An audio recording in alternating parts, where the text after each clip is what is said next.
വീട്ടാവശ്യത്തിന് വേണമെങ്കിൽ നമുക്ക് ഗ്രോ ബാഗില്, ചട്ടിയില്, ചാക്കിലൊക്കെ നമുക്ക് ഇതുപോലെ ഇഞ്ചിയും മഞ്ഞളും നമുക്ക് തന്നെ ഉണ്ടാക്കിയെടുക്കാവുന്നതാണ്. അപ്പൊ അതിനായിട്ട് നമുക്ക് എങ്ങനെയാണ് ഇഞ്ചി നടുന്നത് അല്ലെ മഞ്ഞൾ നടുന്നതെന്ന് നമ്മൾ കാണിക്കുകയാണ്. അപ്പൊ ഇത് നമ്മുടെ പറമ്പിലെ മണ്ണാണ്. അത് നമ്മുടെ പിന്നെ ചാണകപ്പൊടിയാണ് നമുക്ക് വേണ്ടത്. പിന്നെ ചാണകപ്പൊടിയല്ല ഇവിടെ എടുത്തിരിക്കുന്നത്, ഇപ്പം ആട്ടിൻ കാഷ്ടമാണ്. ആട്ടിൻ കാഷ്ടം നല്ല കമ്പോസ്റ്റ് ആക്കിയ ആട്ടിൻ കാഷ്ടമാണ്, അല്ലെങ്കിൽ ചാണകപ്പൊടി ആയാലും മതി. പിന്നെ നമുക്ക് വേണ്ടത് ചകിരിച്ചോറാണ്. അതാണ് ചകിരിച്ചോറ്. ചകിരിച്ചോറ് നമ്മൾ കടയിൽ നിന്ന് വാങ്ങിക്കാൻ കിട്ടും.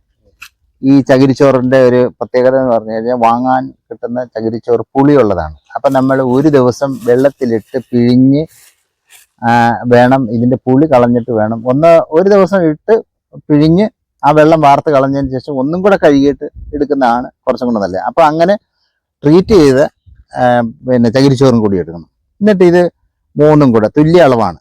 അപ്പം ഒരേ അളവ്, ഒരു കൊട്ട മണ്ണെടുത്താൽ ഒരു കൊട്ട തന്നെ നമ്മുടെ ജൈവവളം എടുക്കണം, ഒരു കൊട്ട തന്നെ ചകിരിച്ചോറും എടുക്കണം.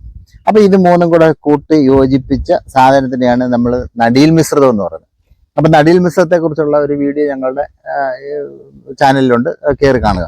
അപ്പം അങ്ങനെ തയ്യാറാക്കി വെച്ച ഈ സാധനങ്ങളാണ് ഈ കാണുന്നത്. അതിനെ സമ്പുഷ്ടീകരിക്കാനുള്ള സാധനമാണ് കാണുന്നത്. നമ്മുടെ വേപ്പിൻ പിണ്ണാക്കാണത്. പിന്നെ അതിനോടൊപ്പം തന്നെ എല്ലുപൊടിയുണ്ട്. പിന്നെ അതേപോലെ തന്നെ നമ്മൾ പിന്നെ കള്ളപ്പിണ്ണാക്കുണ്ട്, സ്യൂഡോമോണാസ് ഉണ്ട്. പിന്നെ ഈ കരിയിലയുണ്ട്, കരിയില.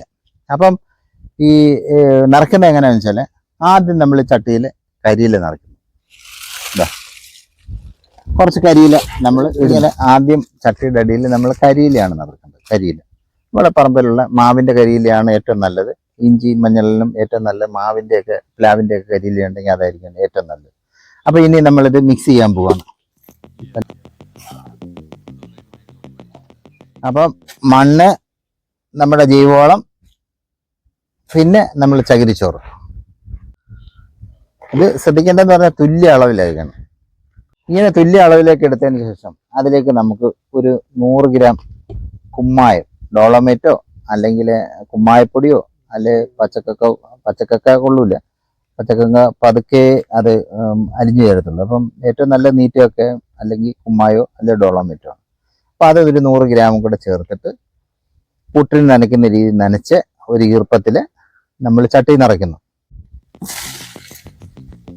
ഇങ്ങനെ നിറച്ച് കഴിഞ്ഞിട്ട് നമ്മൾ 2-3 ദിവസം വെള്ളം തളിച്ച് ഒരു ആഴ്ച വെക്കണം. അതിനുശേഷമാണ് നമ്മൾ നടേണ്ടത്. കാരണം ഈ കുമ്മായം ഇട്ട് മണ്ണിൻ്റെ പുളി കറക്കാൻ, ഈ നടീൽ മിശ്രിതത്തിൻ്റെ അമ്ലത മാറ്റാനാണ് നമ്മൾ ഈ ഈർപ്പം കൊടുക്കുന്നത്. പുട്ടും നനയ്ക്കുന്ന രീതിയിലാണ് നനച്ച് വെക്കുന്നത്. അപ്പം നമ്മളൊരു 3-4 ദിവസം ഇതിങ്ങനെ വെക്കും, ഒരാഴ്ചയെങ്കിലും. അതിനുശേഷം ഈ ഇഞ്ചി നടുന്ന അല്ലെ മഞ്ഞൾ നടുന്ന ദിവസമാണ് നമ്മൾ വേപ്പും പിണ്ണാക്ക് ഒരു 100 ഗ്രാം. ഇത് വേപ്പും പിണ്ണാക്കാണ് 100 ഗ്രാം. ഇതിൻ്റെ മുകളിൽ നമ്മൾ നമ്മുടെ ഗ്രോ ബാഗിൻ്റെ ഏറ്റവും മുകളിലായിട്ട് ഒരു 100 ഗ്രാമോളം ഇടുന്നു. അതോടൊപ്പം തന്നെ എല്ലുപൊടി വേണം ഇടാം, അല്ലെ മസൂറി ഫോസ് ഇടാം, അല്ലെ രാജ്ഫോസ് ഇടാം. ഇതൊരു 100 ഗ്രാം.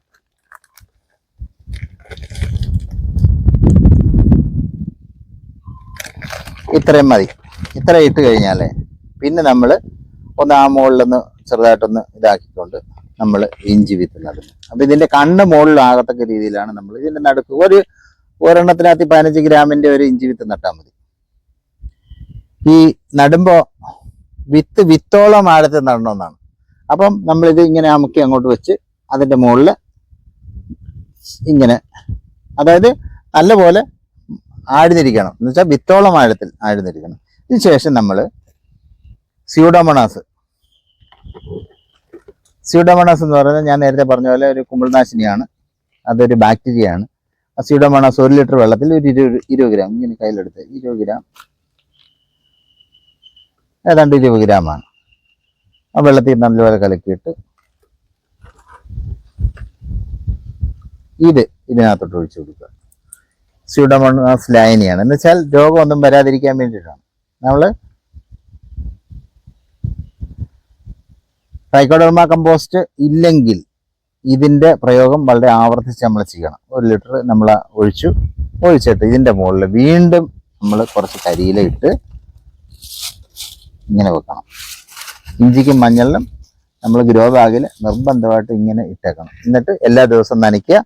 നനച്ചതിന് ശേഷം നമ്മൾ വളർന്ന് വന്നതിന് ശേഷമാണ് നമ്മൾ മറ്റു രാസവളങ്ങളിലേക്ക് പോകേണ്ടത്. രാസവളം എന്ന് പറയുമ്പോൾ ഈ ഗ്രോ ബാഗിലാണെങ്കിൽ ഫാക്ടംപോസും പൊട്ടാഷും ഓരോ സ്പൂൺ വീതം നമുക്ക് 2 ആഴ്ച കൂടുമ്പോൾ വിത്തിരീശ തടത്തി ഈ ഗ്രോ ബാഗിൽ ഇട്ട് കൊടുത്താൽ മതി. പിന്നെ നമുക്ക് ഇടയ്ക്കിടയ്ക്ക് ഒരു 2 ആഴ്ച കൂടുമ്പോൾ സ്യൂഡോമോണാസും ട്രൈക്കോഡർമയും മാറി മാറി ഒഴിച്ചുകൊണ്ടിരുന്ന കുമിൾ രോഗങ്ങളും വരില്ല. അപ്പം ഇത് നമ്മൾ കറിയിഞ്ചി ആണെങ്കിൽ നമുക്കൊരു 5 മാസം കൊണ്ട് നമുക്ക് കറിയിഞ്ചി ഇതിനകത്ത് നിന്ന് വിളവെടുക്കാം.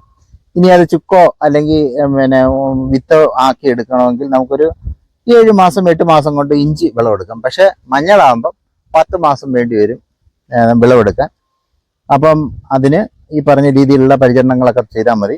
അപ്പം മഞ്ഞൾ ആയാലും ഇഞ്ചി ആണെങ്കിലും ഇലകൾ കരിയുന്നതാണ് അതിൻ്റെ വിളവെടുപ്പ് ലക്ഷണം. അത് വെച്ചാൽ നമ്മൾ കറി ഇഞ്ചിയുടെ കാര്യമല്ല ഞാൻ പറഞ്ഞത്, മഞ്ഞളിൻ്റെ കാര്യം. അപ്പം മഞ്ഞൾ ഔഷധമായിട്ടും ഇഞ്ചിയും ഔഷധമായിട്ടും ഒക്കെ ഉപയോഗിക്കുന്നതാണ്. അതുപോലെ മാങ്ങ ഇഞ്ചിയും ഇതേപോലെ തന്നെ നമുക്ക് ചെയ്യാം, കസ്തൂരി മഞ്ഞളും ചെയ്യാം, കൂവയും ചെയ്യാം. ഇതെല്ലാം ഔഷധമുള്ള സംഗതികളാണ്.